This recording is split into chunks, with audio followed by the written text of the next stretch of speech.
ഈശോ മിശിഹായ്ക്ക് സ്തുതിയായിരിക്കട്ടെ. വിവാഹ ജീവിതത്തിലെ പ്രശ്നങ്ങളിലൂടെ കടന്നു പോകുന്ന ഒത്തിരി കുടുംബങ്ങൾ നമുക്കറിയാം. അങ്ങനെ അറിയുന്ന ആരെങ്കിലും നിങ്ങളുടെ ഇടയിലുണ്ടെങ്കിൽ ഈ വീഡിയോ അവരുമായിട്ട് ഷെയർ ചെയ്യാനായിട്ട് മറക്കണ്ട. ഇന്നത്തെ ദിവസം വിശുദ്ധരായ മാർട്ടിന്റെയും സെല്ലിയുടെയും തിരുനാളാണ്. എല്ലാ കുടുംബ ദമ്പതികൾക്കും അവരുടെ തിരുനാളിന്റെ ആശംസകൾ നേരുന്നു. വിശുദ്ധ ഗ്രന്ഥത്തിലെ ഒരു പുസ്തകമാണ് തോബിത്തിന്റെ പുസ്തകം.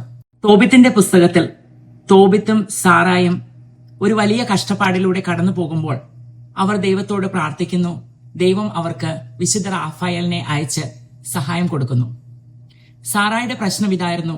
സാറ വിവാഹം കഴിക്കുന്ന ഓരോരുത്തരെയും അവളിൽ അനുരക്തയായിരുന്ന ഒരു പിശാച് കൊലപാതകം ചെയ്യുകയായിരുന്നു.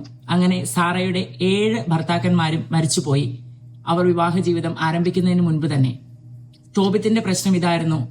നന്മകൾ ചെയ്യുന്നതിനിടയിൽ അവന്റെ കാഴ്ച നഷ്ടപ്പെട്ടു. അങ്ങനെ കുടുംബത്തിൽ ദാരിദ്ര്യം വന്നു. അവന്റെ മകൻ തോബിയാസിന് വളരെ കഷ്ടപ്പാടുകൾ നേരിടേണ്ടി വന്നു.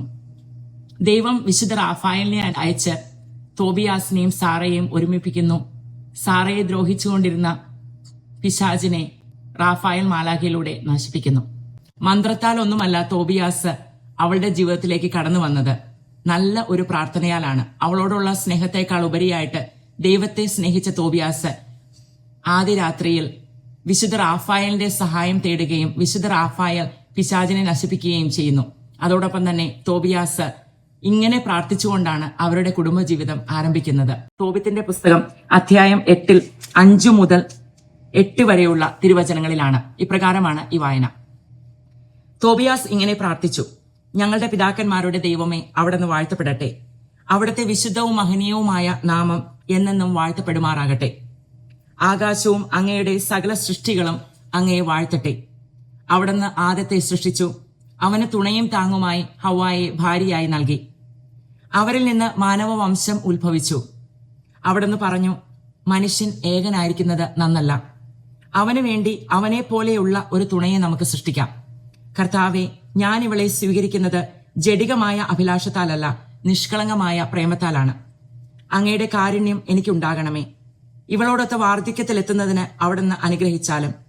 അവൾ ആമേൻ എന്ന് ഏറ്റു പറഞ്ഞു.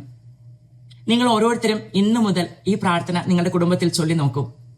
നിങ്ങൾ ഭാര്യയോടോ ഭർത്താവിനോടോ എതിരിടുന്നതിന് മുൻപ്, തർക്കിക്കുന്നതിന് മുമ്പ് ദൈവത്തോട് പ്രാർത്ഥിച്ചു നോക്കുക. വലിയ വ്യത്യാസങ്ങൾ നിങ്ങൾക്ക് അനുഭവിക്കാനായിട്ട് സാധിക്കും. അങ്ങനെ നിങ്ങളുടെ കുടുംബത്തിൽ വിശുദ്ധ റാഫായലിന്റെ സഹായവും പരിശുദ്ധാത്മാവിന്റെ സഹായവും ലഭിക്കുന്നത് നിങ്ങൾക്ക് അധികം താമസിയാതെ തന്നെ എക്സ്പീരിയൻസ് ചെയ്യാൻ പറ്റും. നിങ്ങൾ ദൈവത്തിന്റെ സാക്ഷികളായിട്ട് തന്നെ മാറും. എല്ലാ മഹത്വവും ഈശോ മിശിഹായ്ക്ക് വേണ്ടി മാത്രം. ആമേൻ.